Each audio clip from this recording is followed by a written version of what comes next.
Hello everyone and welcome to Cinderful Gaming. I hope you're all doing well, I hope you're all staying safe, and most of all, I hope you're all fighting that war against the Grey. Today's video, we're going to start collecting Warhammer Age of Sigmar Warcry, and today we're going to take a look at how to start an Ossiarch Bonereapers warband using the Kainan's Reapers box set. Now, Kainan's Reapers, like a lot of the Warhammer Underworld's warbands that have received rules in the Tome of Champions 2021, so you can go grab these Underworld warbands as a fantastic place to start your Warhammer Age of Sigmar Warcry army as well. And in this video, we're going to talk about the box set and what all the models in the box set provide us with, what we can do with all these models in the box set. We'll then take a look at some other models we can bring into the warband to expand upon it. And finally, finish off with a little sample 1000 Renown warband for you to use as some inspiration for deciding your own build of your warband. So, with that all said, what do we get with Kainan's Reapers? Well, the first thing we get is Kainan. He is an absolute beast. First of all, 26 wounds, toughness of 5. He's got a ranged attack of 3/7, 2 attack, strength 3, 3/6 on his damage. But also, then he's got 2-inch range on his close combat attack with 3 attacks at strength 5, 2/5 on the damage.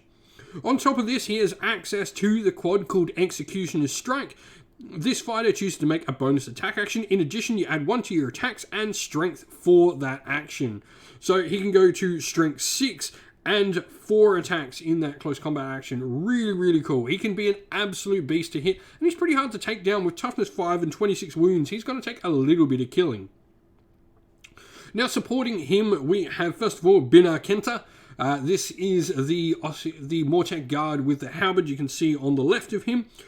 5 for its toughness and 22 wounds. Once again, just really tough. Bonereapers are quite tough in all respects. And so, Kainan is going to have 3 attacks at strength 4 and 2/4 on the damage. Also, a 2-inch range, which is nice, meaning it can support some of the other fighters. We then have Sigmar, who is the warrior in the middle there with the shield raised above the head. That is going to have 3 attacks at strength 3, 1/3 damage, toughness 5 once again, and 12 wounds. We then have Noam, which is the bow-wielding Mortek Guard. Everyone loves that bow. 3 to 15-inch range, 2 attacks at strength 3, 1/3, toughness 4 only, and 12 wounds. Nice though, giving it a little bit of spread damage and some shooting. We then have Hakor, who is wielding the big great blade there. 3 attacks at strength 4 and 2/5 on the damage, making him much more lethal than some of the other fighters. Toughness 4 and 12 wounds once again. Lastly, we have Karu, who is the one with the maul and shield, which is going to have strength 4, 1/4 on the damage, which is a really nice crit value there, and toughness 5 and 12 wounds once again. A really solid warband. Bonereapers are a pretty tough warband, and they're really hard to put down. Kainan and Kainan are going to be really good strong pieces. You get a couple of really good characters in this box set between the two of them. So let's have a look at how we can expand upon this, what is a pretty good starting point for a warband. And so here we are to look at expanding. First of all, Mortek Guard are an interesting choice. First of all, we have a lot of 1-inch range fighters in that warband. Obviously, Kainan and Kainan are 2-inch range, but we do have Sigmar, Noam, and Hakor, which are all 1-inch range. We've got really good, tough fighters, so being able to have those frontline shields in the front and potentially some spears behind is a really interesting potential outcome for your Mortek Guard, which I think is definitely something to think about. With your Mortek Guard, you're going to get a pretty decent set of fighters. They're going to have some good toughness thanks to their Nadirite spears and the shields, or the Nadirite blades and shields. The shields really do help them and ensure they get that all-important toughness bonus, which makes them so hard to put down with toughness 5 and 10 wounds.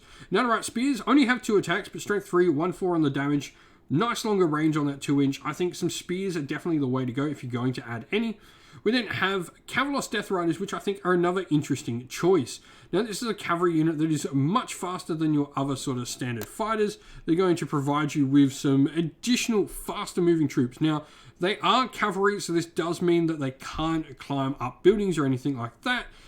But you are going to get toughness 5, once again, 20 wounds on them, and 3 attacks at strength 3, 2/4 damage with the blades, or indeed go to some higher potential differences if they're going to choose to have the other variation of the weapon that the Kavalos Death Riders can have, which is the Nadirite Spear. They'll instead go to having a profile of having 2 attacks at strength 3 to 5 on the damage, so a bit of extra potential damage. They can definitely hit pretty hard. Your Kavalos Death Riders are also going to have some cool abilities, which is going to be Death Rider Charge. Until the end of the fighter's activation, the next time this fighter finishes a move action within 1 inch of an enemy fighter, you pick a visible enemy fighter within an inch and allocate a number of damage points equal to the ability, so some good impact hit damage. Now, speaking of cavalry, I really like the Liege Kavalos. He is absolutely beastly.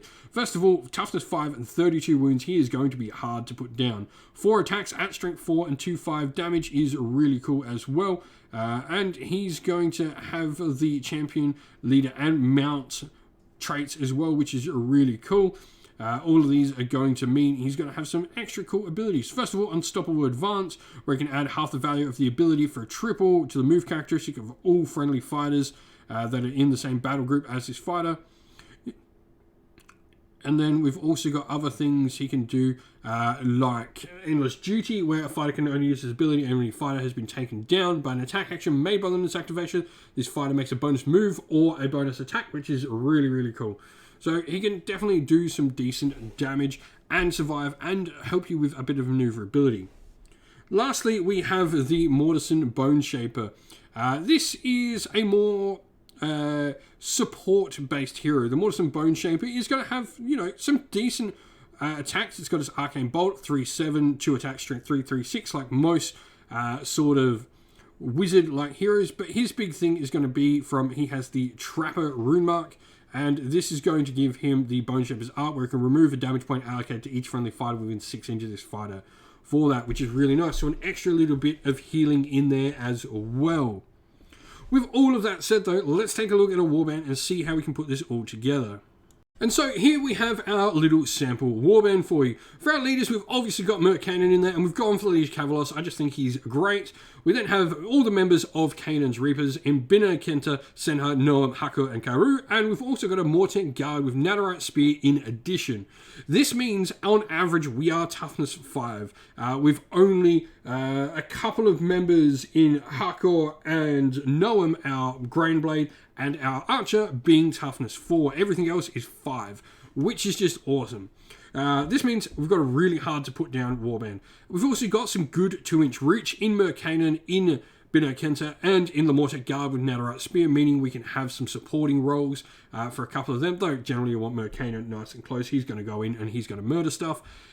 1,000 renown on the nose and 138 wounds, which is pretty decent for Warcry, especially when you're considering it's all toughness 5. This is going to be an incredibly hard warband for your opponent to take down. You're generally going to be pairing up your fighters, probably having someone like Noam at the back standing by themselves, just putting down some harrying fire wherever you may need it.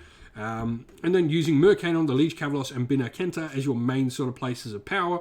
And then supporting them with either like Karu, Noam, or Senha as well, or the Mortet Guard with Nadarite Spear, using them in some combinations. Create these little, 2 to 3 warrior groups across your force that are really going to be hard to put down with some really good toughness abilities. If you've been playing with Ossiarch Bonereapers in Warcry, let us know how you've been going and what you've been doing down in the comments below. And so that is the end of the video. We hope you enjoyed it. If you did, please don't forget to leave a like and subscribe to the channel and drop us a comment. Let us know what you thought about the video. If you'd like to come chat more with me and other members of our fine little community here at Sinful Gaming, you can come and join our Discord server, which is linked down in the video's description. Lastly, if you'd like to help support the channel, you can do so either by supporting us on Patreon or YouTube members, both of which are linked down in the video's description, or you can indeed go grab some merch on our Ko-fi store. We've got some cool Sinful Gaming dice, which you'll see used on the channel, down for sale in there. Lastly, as a special thanks to everyone who supports on Patreon and YouTube members, we'd like to give you all a shout out on every video we do that you support. So a thank you to our Patreons, Christian Weir, James, Soren, Greenskins Gaming, AJC, Kenny Lowe, Alderan Shot First, Andrew Bowen, Nathan Fee, The Rising Ape, Q Dynamic, Agu, Anthony B, Anton Nielsen, JJ Austrian, Average Wargamer, Domir, Mark Harvey, James Cater, Dynet226, and Derek. And a shout out to our YouTube members, and a massive thank you as well to Green Roots Gaming, Kenton Young, Chris Wallace, Ronya, Villy, Lockloric, The Johnny84, David Ellsworth, Revenar, Wolfric Nick, Broken Chef, Ariana Edwards, Sean Scott, and Pink Nico Fire. Lastly, a massive thanks to Lady Witchfox Art, who does all the amazing artwork for the channel, and to Xmorphic, who has done amazing work in setting up our Discord server and doing amazing work over there. Thank you all for watching once again. Stay safe, everyone. Stay well. And most of all, keep fighting that war against the Grey. Ciao for now.